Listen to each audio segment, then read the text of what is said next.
Hey guys, this is Jeff Stanek with Figured Out Baseball. Got a great Figured Out Baseball podcast for you today where we're being joined by one of the minor league hitting coaches in the Colorado Rockies organization. We've got Trevor Burmeister on the phone today. Very excited for this one. I'll give you a quick background on Trevor before we jump into questions with him so you know where he's come from. He's got a great background, a great history, and mostly at the college level, which I always think is interesting to go from college to pro ball. He is originally from Verona, Wisconsin.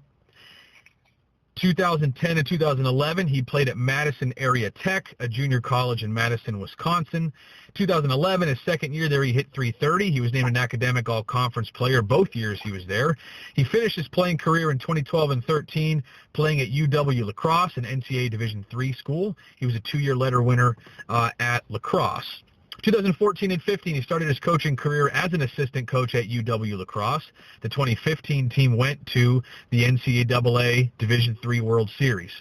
The springs of 2015 and 16, he was an assistant coach for the Madison Mallards in the Northwoods League, a really good team and a really good league in the Northwoods. If you don't know much about the Northwoods League, you should check it out sometimes. A lot of really, really good players going through there. The spring of 2016, he was a graduate assistant at Minnesota Duluth, an NCAA Division II school. That year, the team won 39 games and went to an NCAA regional. The team was second in the NCAA Division II in home runs and third in batting average in 2016. Pretty good offensive team there. Then in the springs of 2017 through 2019, he was an assistant coach at Madison College, which is his alma mater. It used to be called Madison Area Tech. Now it's Madison College. That's a junior college team, again, in Madison, Wisconsin. The 2018 team went to the NJCAA Division II World Series. The 2019 team went to the World Series as well, finished third nationally, which is amazing. Not too many guys get a chance to have that experience. In 2019, Coach Burmeister was named the ABCA and Baseball America Division II Junior College Assistant Coach of the Year. As a college coach, that was the end of his college coaching career. In his college coaching career, he went to 9 regionals. His teams with 9 regionals and made 5 trips to the College World Series. Pretty incredible. So going into the spring of 2020, he was initially hired to be the volunteer at Xavier, a Division I school in Ohio. But then several months or shortly after that happened, after he was hired to go there, he was offered a job to join the Rockies in the minor leagues as a minor league hitting coach, and that's where he is right now. Obviously, the 2020 season for the minor leagues didn't happen, but he's a part of the Rockies organization, doing several things to keep himself busy right now. So, Trevor, I appreciate taking the time to be with us on the podcast. Thanks for having me, Jeff. Looking forward to it. So let's just talk briefly. I like to start usually with something from the bio that stands out. And if we can start talking here just about when you were originally hired to join the Rockies organization, you were set to go be a part of a pretty good Division I team in Xavier, right outside of Cincinnati, Ohio, but had a chance to join the Rockies as a minor league hitting coach. I'm just kind of curious what helped you to make that decision. Like, what was it about jumping into the minor leagues that was maybe more exciting, or you thought was a better opportunity, or for whatever reason made you decide to jump from college to have a chance to coach in pro ball? Well, yeah, that was an incredibly crazy time in my life because, like you kind of mentioned in the bio there, I committed to go into Xavier University with Billy O'Connor, the head coach there, and have a lot of respect for him and their program and the trajectory of where that program is going. And then it was very shortly after that Darren Everson with the Colorado Rockies, the hitting coordinator, gave me a call and even said to me, he goes, "Hey, I'm not trying to make your life more complicated, but I got to talk to you about something." So had the conversations with him, and I think to answer your question, what really intrigued me about the Rockies position is it's strictly in player development. And from my background, both as a player and as a coach at the junior college level, especially with how we ran our program at Madison College, that's what it's all about. It's all about getting these players that maybe did not have the options that they aspired to out of high school and developing their own individual skill sets to hopefully by the time that they're done at Madison College open up some doors that were not available to them out of high school. So, being able to be a junior college coach,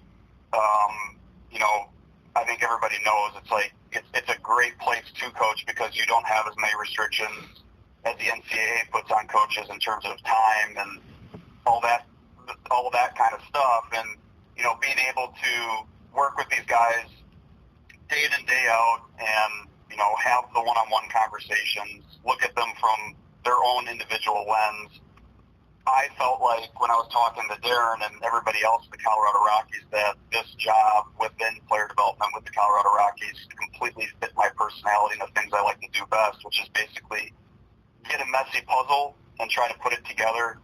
The only difference with it is at Madison College is about trying to get these guys opportunity, prepare them for whatever is next within college baseball. Now the difference is I'm working with professional athletes, and all of them, we want to try to make them big leaguers someday. So it's just a little bit different in terms of that, but in terms of the work that we do together, I felt like it was going to be very similar and fit my personality well. It's interesting that you kind of bring up the idea of getting a messy puzzle and putting it together, especially in the minor leagues. Obviously, if you have a guy in the minor leagues, he's got something. He's got something that somebody liked. Even if it's a 35th rounder, there's something about that guy that made a scout say, yeah, let's give him a shot.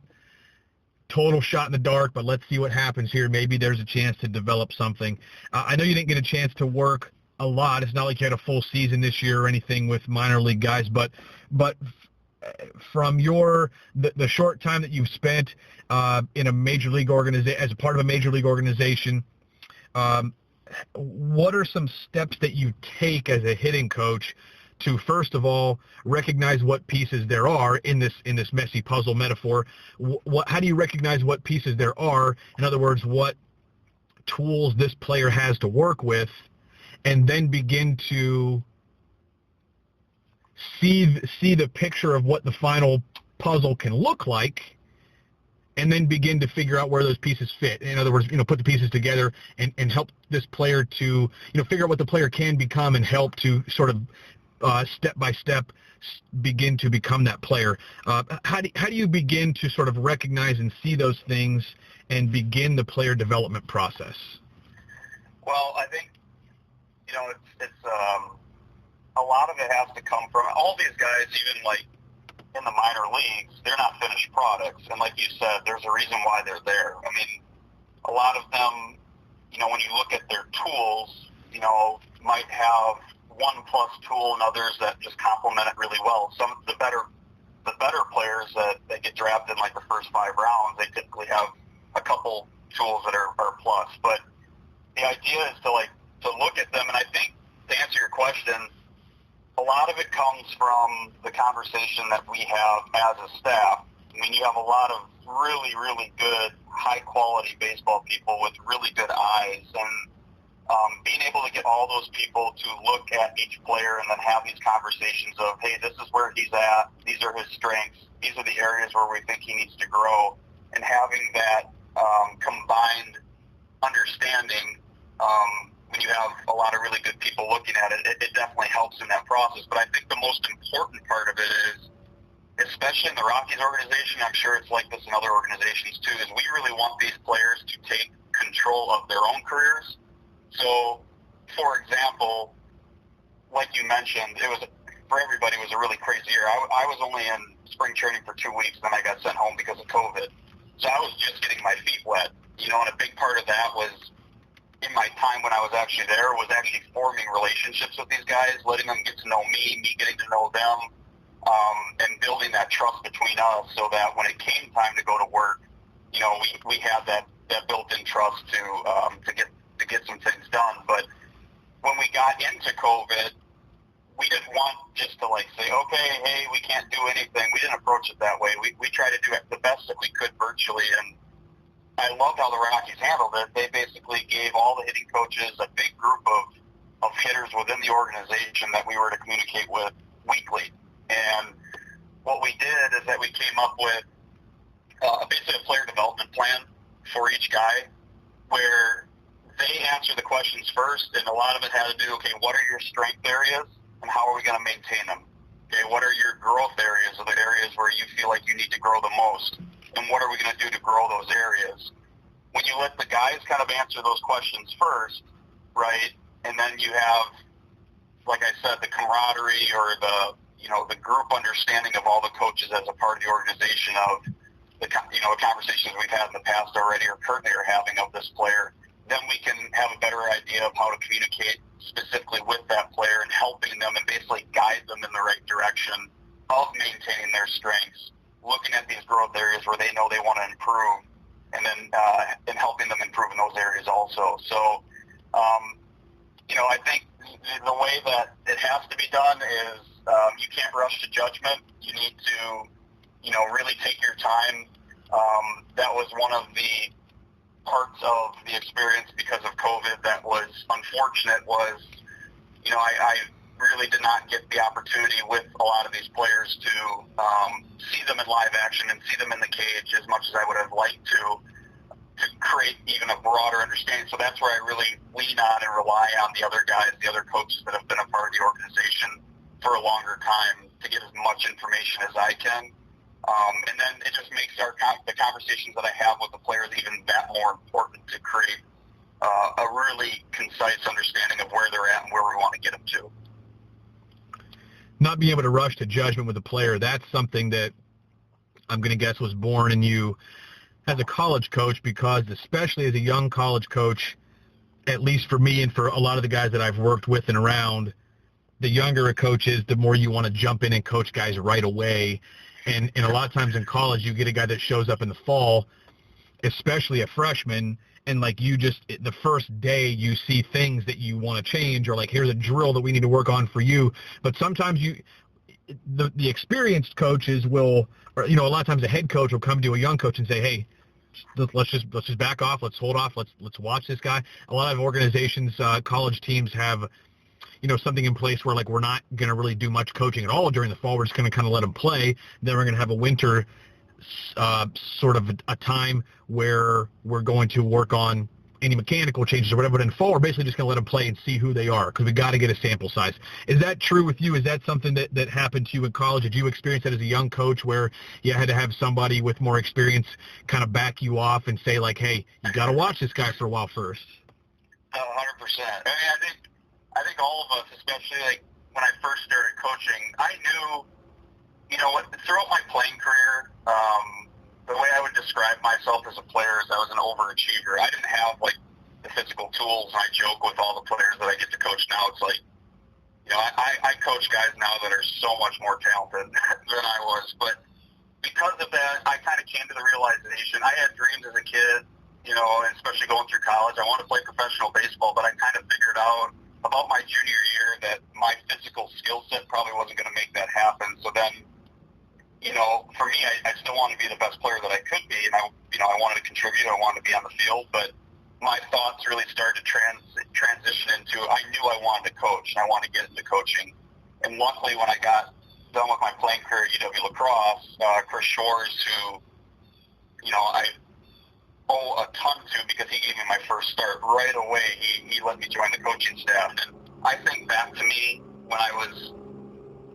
think back to who I was back then. I was that excitable coach where maybe it was a little bit too much too quick, right? And I felt like I had all this really good information that I wanted to share. I was obsessed in learning new information as I was going about it that I wanted to share. So absolutely, I think there was definite times where it maybe even wasn't as much from the head coach telling me to back off. It was more so me creating this understanding within myself of, okay, cool the jets here a little bit, dude. Like, let's calm down. And I think that's part of like a societal issue. It's like we crave quick results. We want to try to create quick results, but I think you know this, Jeff, like especially in the sport, it doesn't work that way. And the last thing I'll say is, and this relates to, how I think we need to approach it also with the Colorado Rockies. When I was at Madison College, our head coach, who I think is one of the best in the business, Mike Davenport, made it a precedent that, like you kind of alluded to, early on in the fall, we don't want to say too much. We want the guys to go out and play. We want to try to get as much information as possible as we can from them. Let them be themselves. Let them play to their personalities, kind of figure them out even more.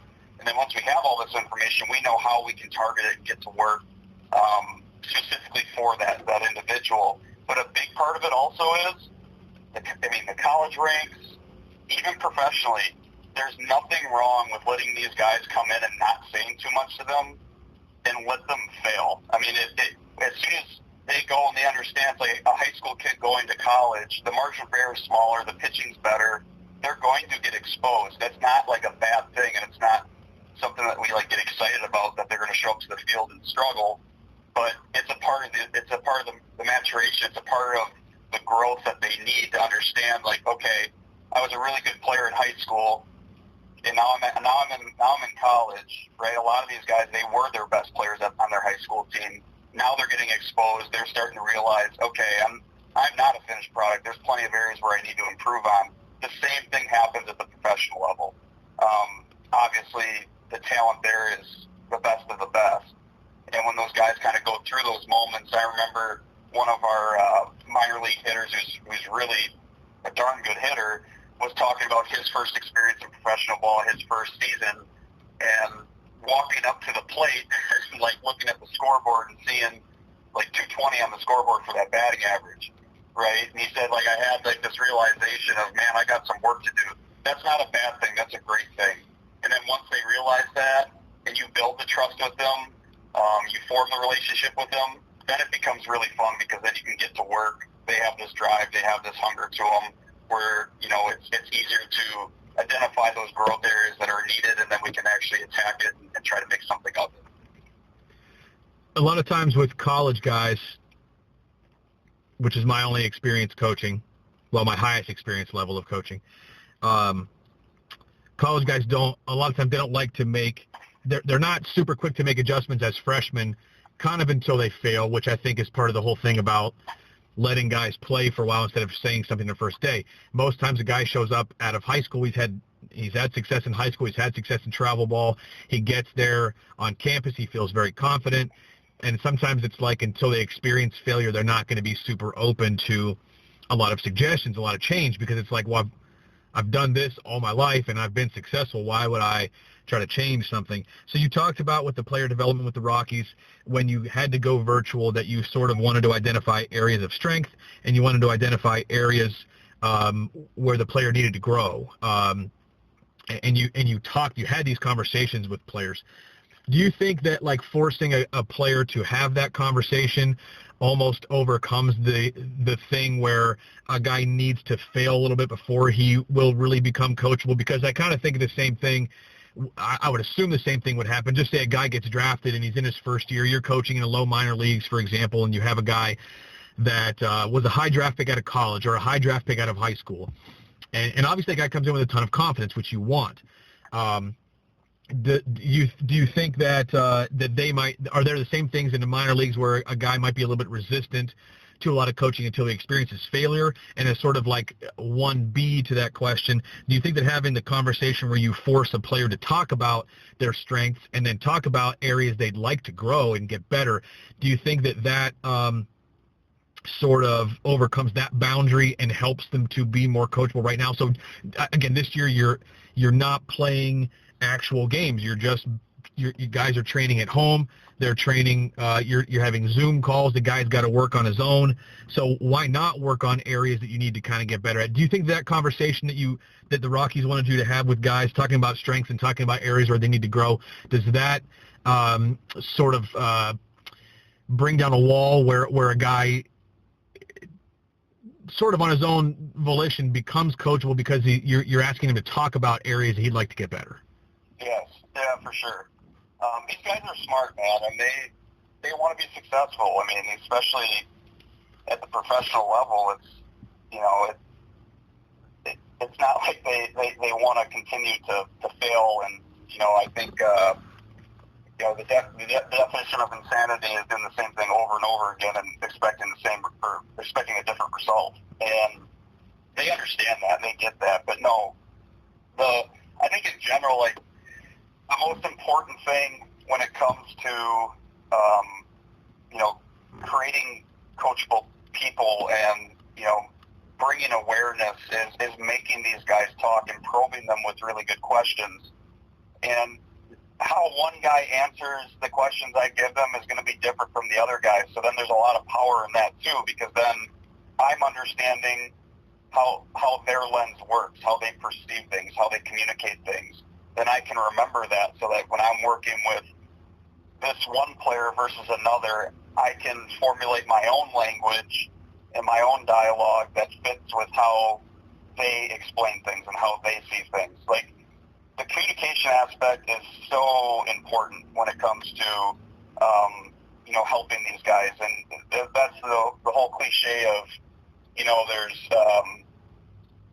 there's multiple ways of skinning a cat. You have to be willing to do that. Like, it cannot be a one-size-fits-all mentality of how you approach it with each guy.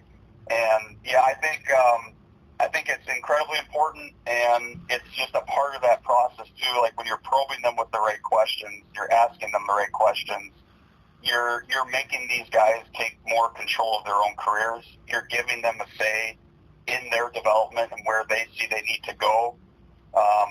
You're giving them the permission to tell you, hey, I feel like I'm really good in these areas already. How am I going to maintain it? So it's all calculated. It's all part of it. And it 100% helps these guys kind of internalize things a little bit more. But like I said, the most important part for me personally, because I'm a coach, is that I get to understand how they actually perceive things and how they communicate things, which makes me a lot more prepared when it comes to me actually being in the cage and communicating with them. Let's talk a little bit about just a player taking his own development into his own hands, taking responsibility for his own career, his own development, his own progression. That might seem like such an obvious thing to people that are listening to this, but what does the opposite of that look like? Because every coach experiences that. A player that doesn't do that doesn't take responsibility for their own growth and development, what does that look like as a coach when you've experienced that in the past, whether it's in college or any other level? Like, what does that look like? What is the player saying or doing that makes you see basically that, like, you or have a conversation that says, like, you've got to take responsibility here. Like, this has got to be, you've got to be the one driving this, not me. What does that look like for you? I'll give you a funny answer. It looks like a bobblehead. So it looks like a guy that's been told what to do his entire life. So, and I think, a lot of guys, especially that come fully through the college ranks, and it's no fault to them or fault to the coaches that have coached them. A lot of it you have to consider is the limited time that a lot of these coaches have with a large group of hitters. So, like, in a lot of these programs, these guys have always been told, hey, this is what we're doing today, this is how we're going to do it, and so forth. So we have to understand that too. Like, when you have a guy that's been, that has come through the college ranks, we have to really consider that and really probe them with right questions to start making them be a little bit more intuitive and grabbing control of those reins. But to answer your question, what it really looks like is it looks like a guy that wants to always be told what to do. And for me, that doesn't work because, like, when he's in the batter's box and he's facing the pitcher and I'm sitting in the dugout, I can't be yelling out to him what to do between every single pitch. He has to figure it out himself. So that's part of the developmental process that is really important, especially at the professional levels. I think at any level, is that trying to create the ability to have these guys think for themselves, have the ability to act on their own thoughts. And the only way that can be done for a lot of guys is through these conversations, through these questions, making them think, making them come up with their own answer. And then once we have, like, this, understanding together, then our job as coaches to then take that information and then guide them in the right direction, but not tell them exactly what to do. It's very interesting to me, and especially this year, again, with all the virtual training that has to go on, or that had to go on with most organizations, and with college guys. I mean, college guys were no different. I talked to some college coaches earlier this year that kind of likened college baseball right now to what a lot of minor league guys deal with, because a lot of minor league guys are off for 5 or 6 months in the off season, and if you don't do what's necessary in that time, you're going to be behind when you come back. And I'm just kind of curious as to just talking about what things look like, what things look like or sound like, or for coaches to be able to recognize things, and for coaches that are listening to this to be able to do a better job with their own team, regardless of what level they're coaching. How do you create a training environment where players feel like they have freedom. They don't necessarily have to do, like, it's not like sometimes in college, okay, we're going to hit today and we're going to have 4 hitting stations and this is what you're going to do in each station. But like for 2 guys that maybe are different kinds of hitters, all 4 of those things might not really be super pertinent to their swing and what they're trying to do, their approach, whatever it is, especially if you have some drills, some front toss or tee drills mixed in. What do you think is the best way, Trevor, to create a training environment where players feel like they're able to spend all their time working on things that are going to help them to become the best player they can be, focusing on, maintaining their strengths, getting better at their weaknesses, focusing on those sort of things? How do you create the proper training environment in your mind? I think there has to be some individualism with each guy, and like that can be really tough for certain coaches based off of the constraints that they have in terms of time and what they have available to them and with their training with their players. But it's no different than, it makes no sense, like from a strength trainer's perspective, to give like pitchers the same workout program as position players. Like it has to be from an individual lens of like where this guy is at, like where he needs to go to. And that's where it's like when people ask me, like, what is your overall hitting philosophy?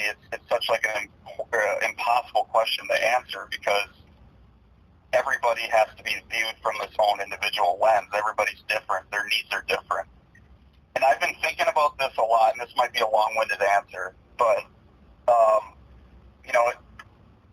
a big part of me is, like, I've been trying to, like, take all of these different things that I've been learning, not only from the baseball player development side, but sports psych, everything, and trying to put it all into, like, this one common vision.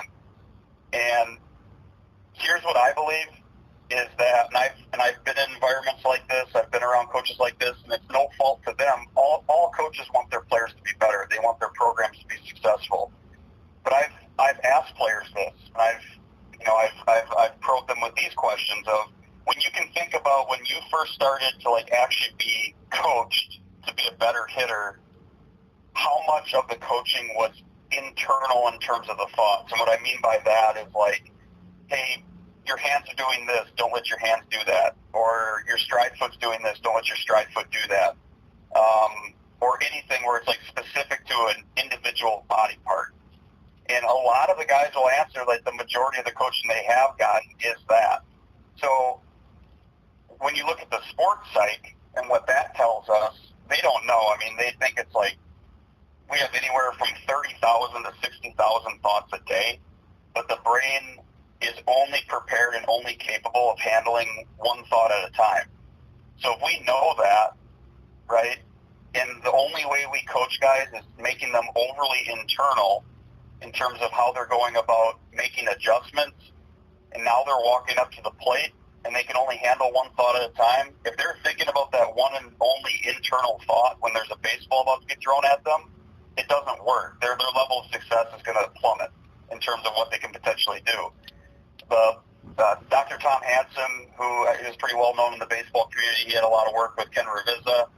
He talks about the one constant object, or the most important object when you're in the batter's box, is the baseball itself. And if your focus level is not solely on that baseball,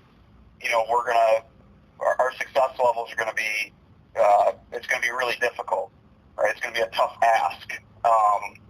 So I've been thinking about this a lot, and I think the most important thing for me, and this is what I really want to attack going forward, is look at each guy from an individual lens. Okay, what are they showing? Where are the growth areas where we need to improve, right? And how can we actually establish feel, yet still make these guys not become overly internal? And that's not meaning like I'm never going to give them an internal thought. I will on occasion. I just think we need to back off of it, not have it be like our number one way of coaching. So there's a lot of different creative ways, and there's a lot of really smart people that I've been talking to over the last year and a half or so of how we can go about this. And the ideas that I think are really powerful is the use of constraints and implements. And constraints are basically something you can put on a player that creates a limitation or a restriction within their movement so they can actually feel what's happening. Or an implement is a tool that you can use, or any sort of equipment that is used for a specific purpose. Like, for example, if a guy is losing his barrel super early and I want him to feel being more direct on top of the ball, I might have him put his back foot on a yoga block, right, to help him feel more on top of the ball. That would be use of an implement. A constraint example would be a guy that's like pushing out of the ground and losing the ground early, and his back foot's dragging through, and he's becoming like a loose string and over-rotational through his swing. I might put a band around his knees and just tell him, hey, take 10 swings. I want you to try to maintain tension in this band, right? When we go through creative ways like that, right, you're not taking them off the baseball. You're letting the constraint, you're letting the implements do their jobs, right, for them. For me, I don't even explain to them beforehand, what are we trying to accomplish with this? It's just like, hey, I'm going to put this thing on you, or I'm going to put your foot on this yoga block, whatever it may be. Just take 10 swings and still try to drive the ball to the top of the L screen. So now they still have an external focus, and they have this constraint, this implement that's doing this job for them. When they're about swing 8 to 10, then you ask them, hey, you stop them and go, what are you feeling right now? And the cool part about this is I've really been experimenting with this for probably about the last month, like really using these constraints and these implements within my training. And when I ask that question, what are you feeling right now?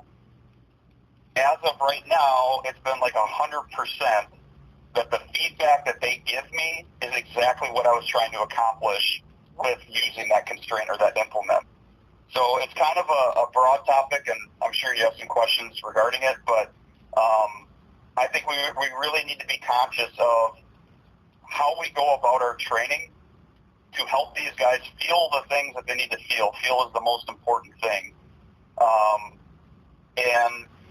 But at the same time, understand the sports psych, not make this overly complicated for them in terms of we want to try to keep their brain and their focus level on the baseball as much as possible, but still try to create the right feels with the things that we put them through.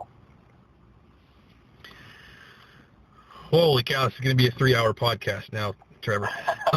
This is awesome. This is stuff that I'm excited to talk about. I really want to talk about. So, I always felt as a coach the same as you, that when you're competing, if you're thinking about anything but competing, it's not going to work. It's not going to happen for you. You're not going to get results. If you're thinking about any mechanical things, if you're thinking as the term, to use your terminology, if you're thinking about internal cues, you're going to have a very hard time just having any success for multiple reasons.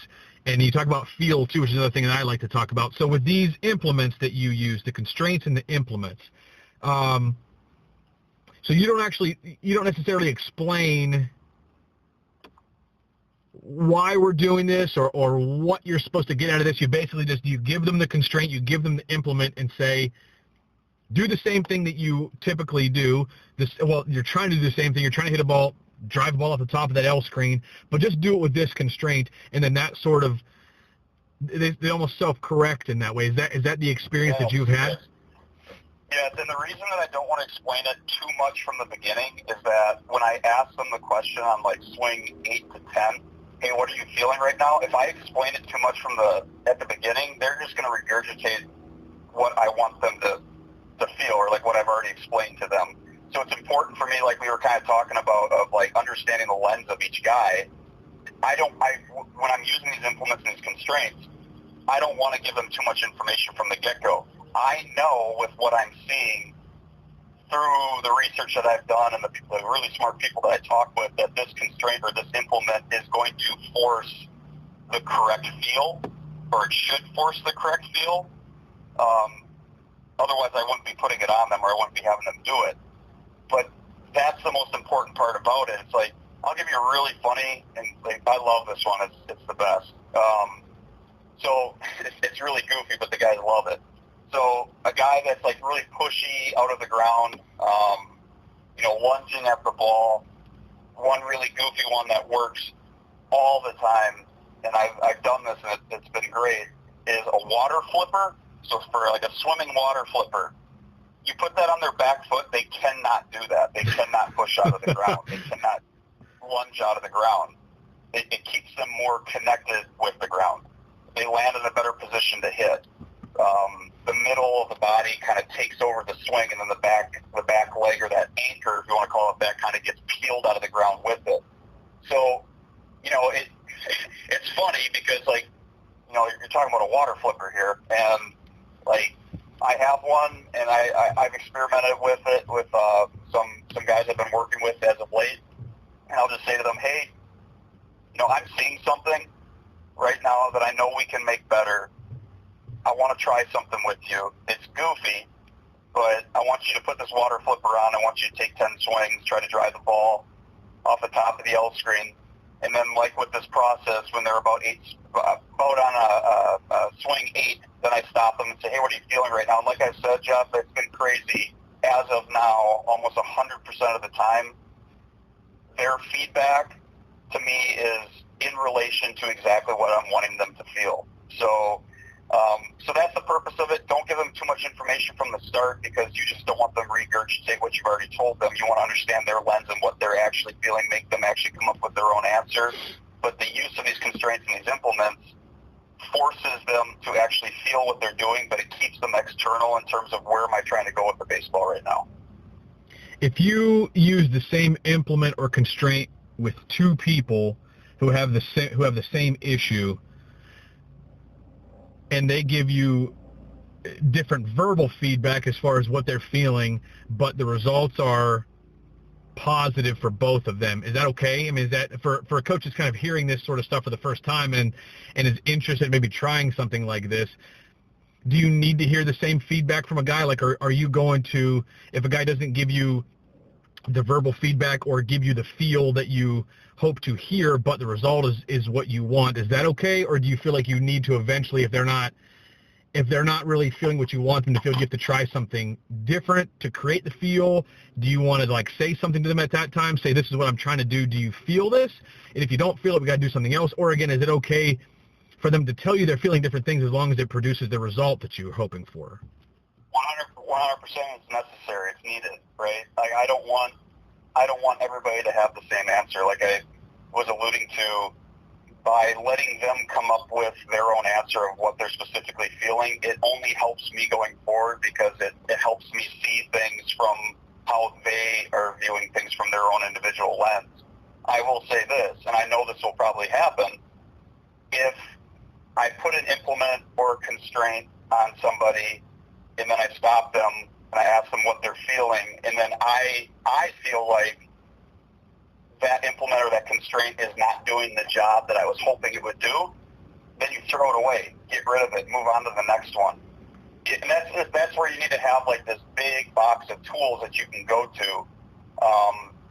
And it's not like just like the water flipper is not the only thing that I have that will help a guy not push out of the ground. I have a whole bunch of different things that can kind of create the same feel. And I think it's also important, it's like, don't become overly reliant on just one implement or one constraint.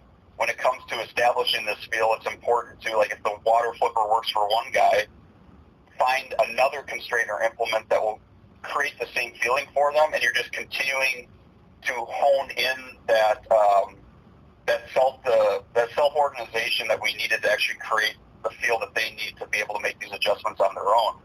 So you brought that up earlier. That's what this all comes down to, is if we're actually going to help these guys be their own best coach, they need to learn how to self-organize. And sometimes with these constraints and these implements, what it really comes down to is changing the environment that they're used to make it almost more unstable to create better stability. So I'll give you an example with that one. A guy that I was working with a couple weeks ago, was having a really hard time with how he initiated his swing. The engine was way too big. There was way too much violence to how he was starting his swing. So, like, the efficiency in his ball to bat skill was very limited, because it was almost like a sellout on every single swing. So I don't even know what this thing is. It's another swimming equipment deal, but it's like this plastic thing that's about the size of a foot. And I put it's slick, it's plastic. I put it underneath his front foot, had him hit from his launch position. And so what I did is I made his environment of his front foot less stable, because if his engine's the same and he's like over fired up to start his swing, he's going to fall on his ass because the plastic piece underneath his front foot is slick. So it made it unstable for him to figure out the stability he needs in terms of how he triggers to the ball to have really clean and efficient moves to work in really tight windows of time and space, right? So sometimes that's what it takes.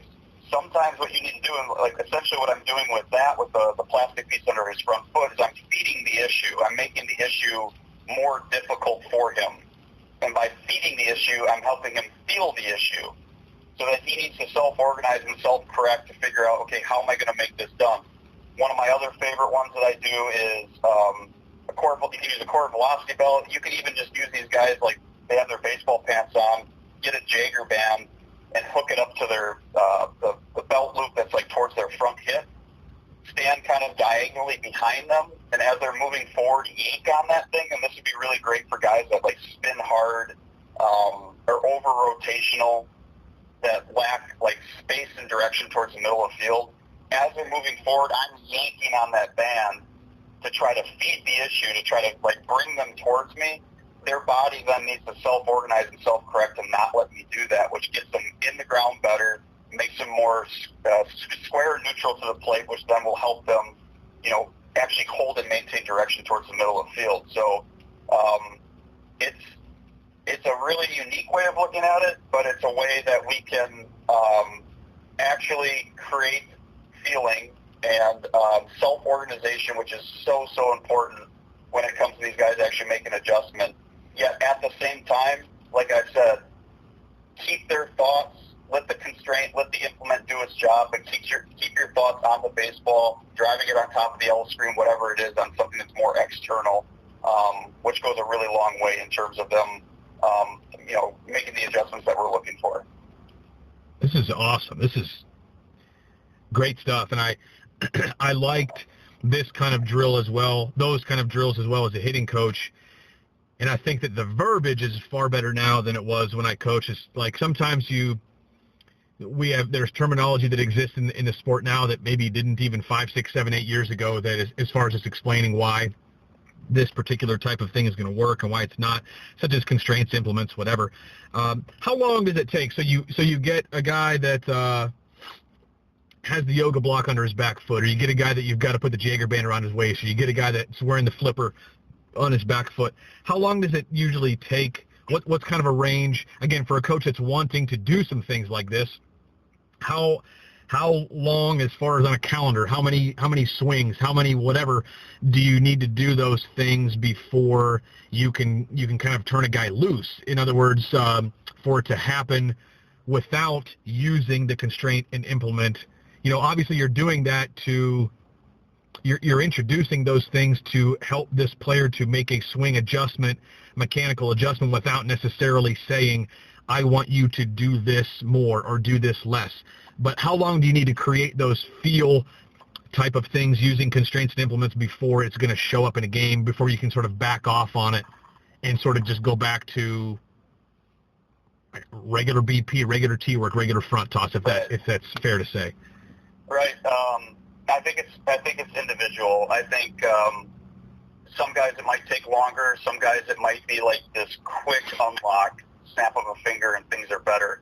I'll give another example. I was working with a player who's super talented, a freshman right now at Madison College, and a guy that was getting like really tied up and tight to his body. Basically, his back elbow was getting like pinched into his body, so he didn't have like the freedom and the space to have his barrel actually work fully through the middle of the field.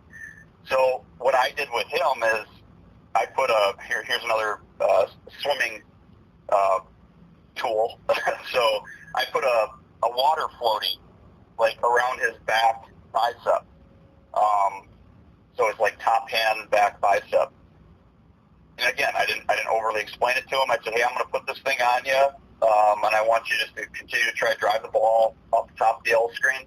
When you have a water floaty on your back bicep, if you get pinched and too tight to your body and you don't give yourself like the space and freedom for your hands and your arms to work towards the middle of the field, you're going to know it because it's a water floaty. It's filled with air. It's going to it's going to like slam up against your body as you're trying to make your move to the ball. So by putting that thing on him, it just created like this freedom and this ability for his barrel to work super clean towards the middle of the field. We did that one day, and then ever since in the game, the kid's got like 2 home runs, like 2 doubles, a triple, a couple lineouts, right? And I'm not saying like I'm not taking credit for it. I do believe there has to be something to it. Like that feel helped him unlock something that allowed his performance on the field to be better.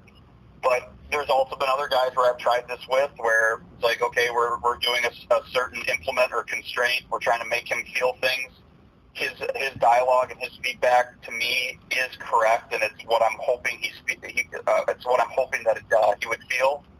But then the results in the game, you know, the movements aren't quite matching up quite yet in terms of like what's actually happening in the cage when they have these things on them versus when they're actually competing against the pitcher. It's just going to take a little bit more time. And I think that's where it's really important, like I mentioned earlier, don't get too connected to just one implement or one constraint. Find a whole bunch of different implements and constraints that can establish the same feel. Run these guys through it. But then what it really comes down to is when we find the ones that really create the best feel and the best movement for them, they need to stick with it. And like this kid I was talking about with the water floating on his back bicep, I told him after the next day when he scrimmaged and he was just tearing the cover off the ball, I'm like, man, you would be crazy if you stopped swinging with a water floaty on your back bicep. Like, you need to stay with it because clearly this was an unlock for you, and this was something that really, really helped you in terms of your confidence level and your production on the field. But it's a case-by-case basis, and that's where we can't rush to results. We just have to, you know, be patient with some guys, but when you know that you're actually creating the right movements and the right feel, you just keep going, and then, you know, over time you hope that those movements and those adaptions kind of self-organize themselves within their bodies when they're actually moving and when it matters most when they're on the field. I feel, well, I'm going to ask you this question first before I jump to what I started there. Creating feel, you've talked about feel a lot. Feel is something that I think a lot of coaches use that term. I don't know that 100% of coaches out there can define that. Can you just take a minute just to define what it means to create feel, or have a drill that is going to create feel, and maybe making the focus, instead of like internal mechanical type of cues, you keep your focus external while this constraint, this implement does it for you and creates the feel. Can you just explain what that means, and how you just give a coach who's heard it, and probably obviously it's one of those words that to a point self-defines, but to a point it doesn't. Can you just talk about what it means to help a player to create some feel, or have a drill that creates a feel, or that's the purpose of this thing, is to create this feel in this player? What does that mean exactly to you? Well, I'll give you the technical term.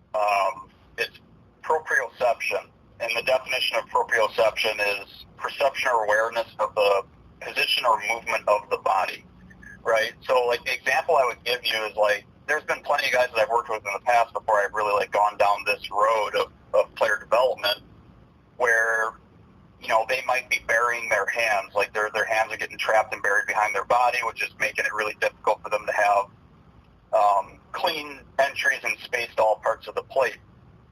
And you try to, like, put their focus only on their hands, right, which is an internal thought.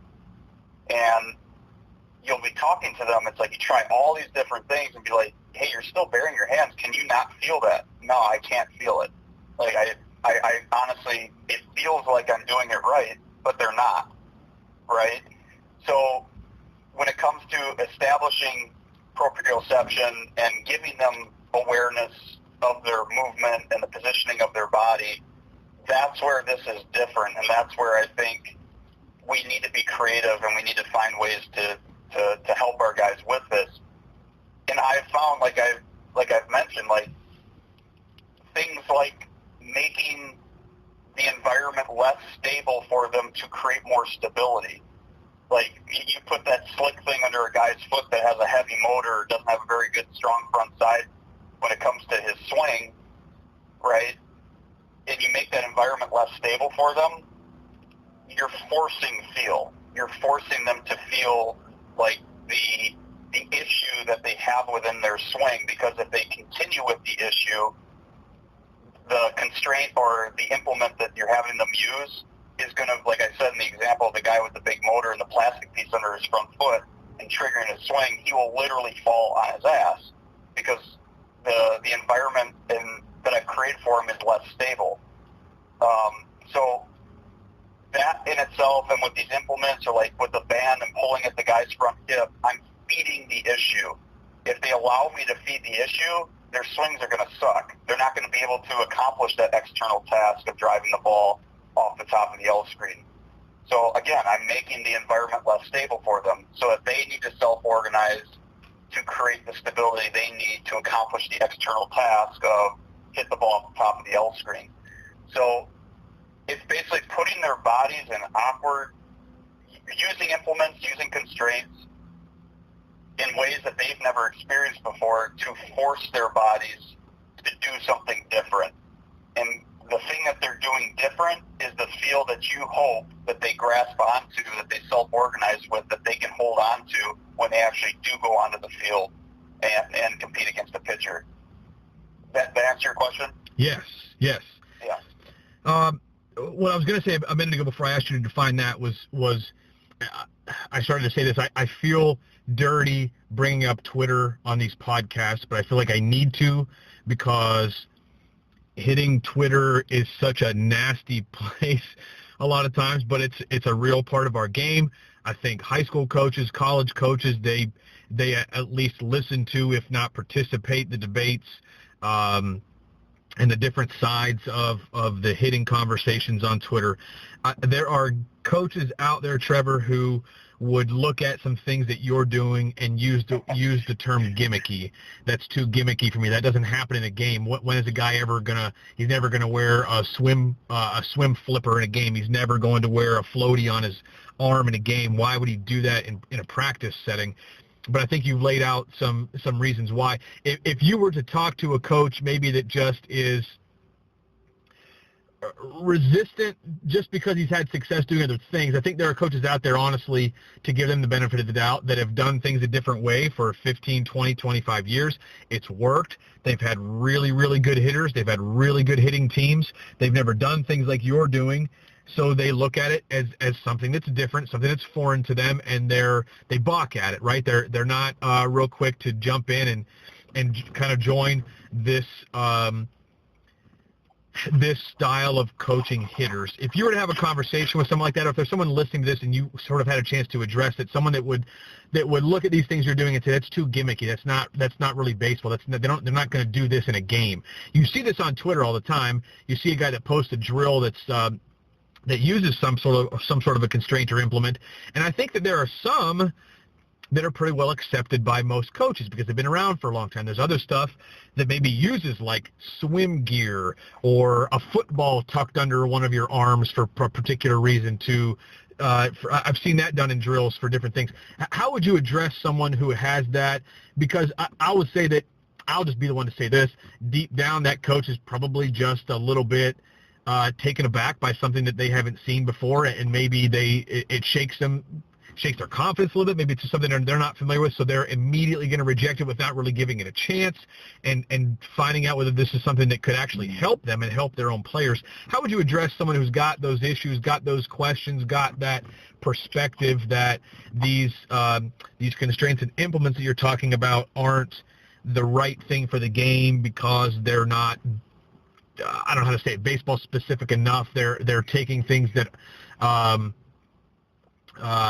they're creating environments that aren't going to happen in a game. But obviously you've seen good results. How would you address that coach that was maybe listening to this? Well, this probably won't be the most popular answer, but then I'll give a more popular answer. There's always going to be people, and I know there's going to be people with like these ideas and these things that I'm working through within player development that are going to balk at it. And for me personally, from where I'm at and where I think this is heading, I actually welcome it. And I think it's the competitor inside of me, because I believe so much in what this is creating and what this is helping guys do. With all that we're talking about, with actually being able to establish feel, understand the sports psych behind it, and that we can only handle one thought at a time. So how can I organize my training environment with a specific player to help them when they're on the field keep their thoughts solely on the constant object, which is the baseball, but understand how their body's moving and what they're feeling. So if there are people that are overly stubborn with how they've done things, I'll say this though. I mean, there's plenty of guys out there that probably will balk at this, that have had a ton of success doing things the way that they have been doing. You know, more power to them. And like, when you feel like you're having success, it's really hard, especially for people who have been in the game for a really long time, to want to change your ways. But for me, what it always comes down to is, what am I doing to help the player? And what am I doing to make the development of the player as powerful as it can possibly be? So what I would tell all coaches, and I think we all know this, is, you know, I'm not 100% on board with the whole like adapt or die thing. What I love about this thought process with the implements and the constraints is, like, I'm not changing the overall art of the swing.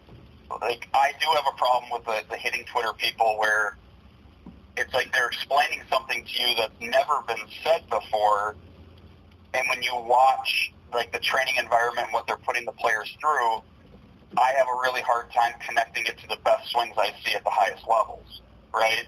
But with like these constraints and implements, you're not changing the art of the swing, because you're not making everybody a one-size-fits-all. You're looking at them as individuals and trying to help them with specific constraints and implements, whatever, to create the feel that they need to be successful with whatever their skill set is. You know, it's not about turning every hitter into a home run hitter, even though with the way the game is right now, guys fall into that trap. It's like all they see is home runs. Oh, I better be able to do that, or I'm not going to make it to the big leagues. It's about understanding who you are, what makes you successful. We as coaches, we need to understand that also.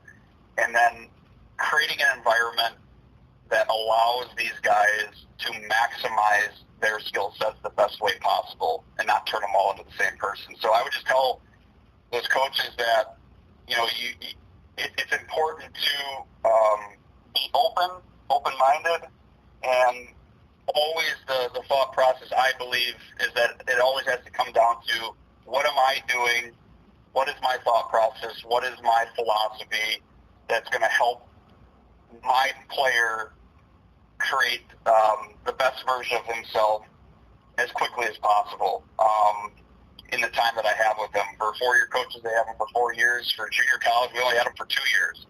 But the one thing I will say about what's unique about this is, you know, like with the unlock of the player that put the floaty on his arm and then went out and performed, I think this is also a training that, and I don't have a big enough sample size yet, but I do feel like if we can create these individual fields for these guys, that we do have the possibility of helping them make adjustments faster, which every player wants, every coach wants.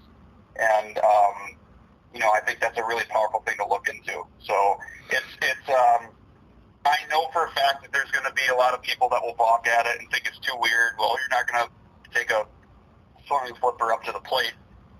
Of course not. But when they're in the cage, it doesn't matter. The only thing that matters the most is it's creating the feel that they need to, so that when they are up at the plate, they know how their body's supposed to move. One last thing that I want to ask you, Trevor, before we wrap this up, is just how you got here. How did you get to this? How did you get to a point where these things we've talked about in this podcast have become important to you, and really one of the main drivers for your coaching, your coaching style, and sort of how you're going to approach players in the future? Was it something that happened recently? Was it working with a specific player?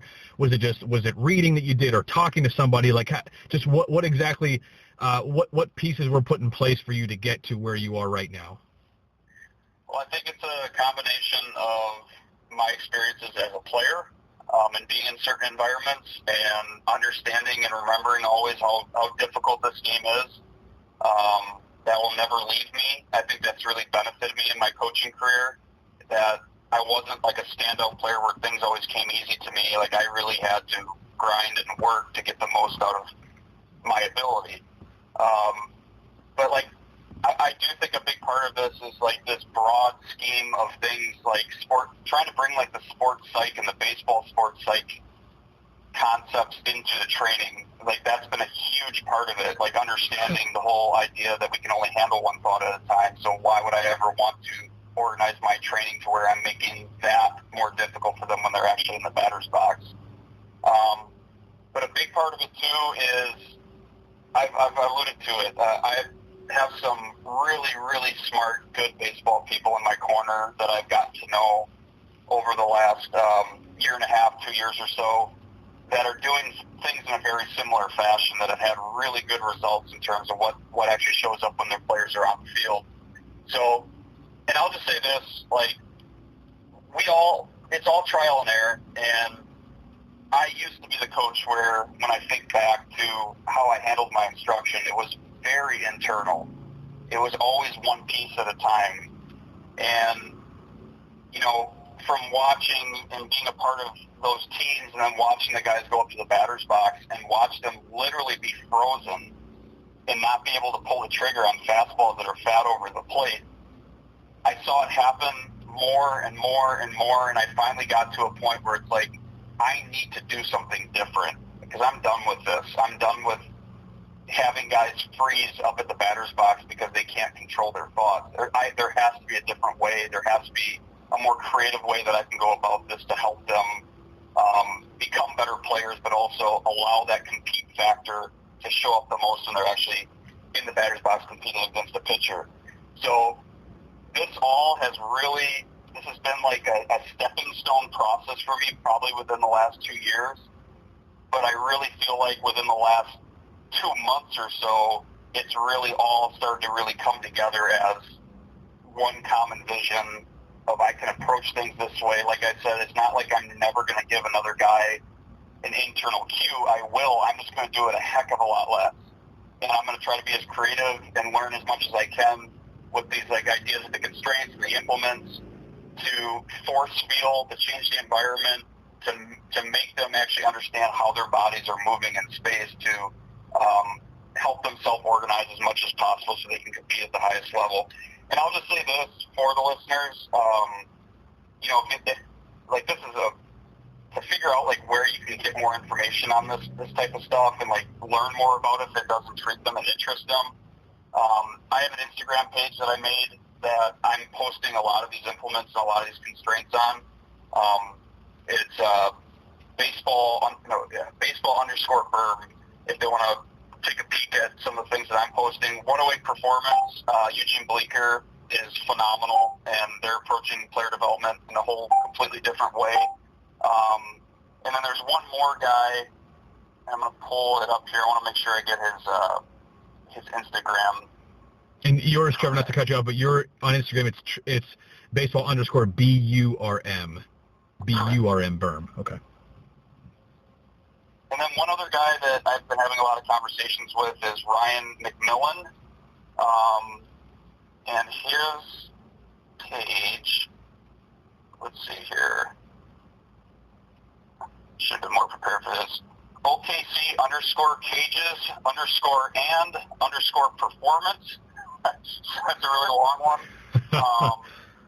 But he's another guy that is really passionate and into the use of implements. And the other one the one where this one's easier, it's Ryan also, Ryan McMillan, _baseball_lab. And he works with a lot of, he's in the private sector, and he works a lot with, youth through high school. I think he works with some college guys too. But he posts a lot of really good examples of implements and constraints that he uses with his players that has had some pretty powerful effects in a really short amount of time with the guys that he's worked with also. Awesome. This has been really, really great. So much great information shared, especially for someone that's interested in hitting that wants to get better, wants to develop, wants to hear how things are done at the college and pro level. This has been great. This is Trevor Burmeister, everybody. He's a minor league hitting coach of the Colorado Rockies. Trevor, is there anything that we didn't get into today, or anything you want to say to wrap this up, that's on your mind that I didn't ask about? No, I don't think so. I just think that for us, our motivating factor is always to impact our players in the most powerful way. And I do think it's important for us to remain open-minded and be creative, constantly search for more answers. I've been doing this, I don't even know how many years it's been, because I don't really keep track of that kind of stuff. But,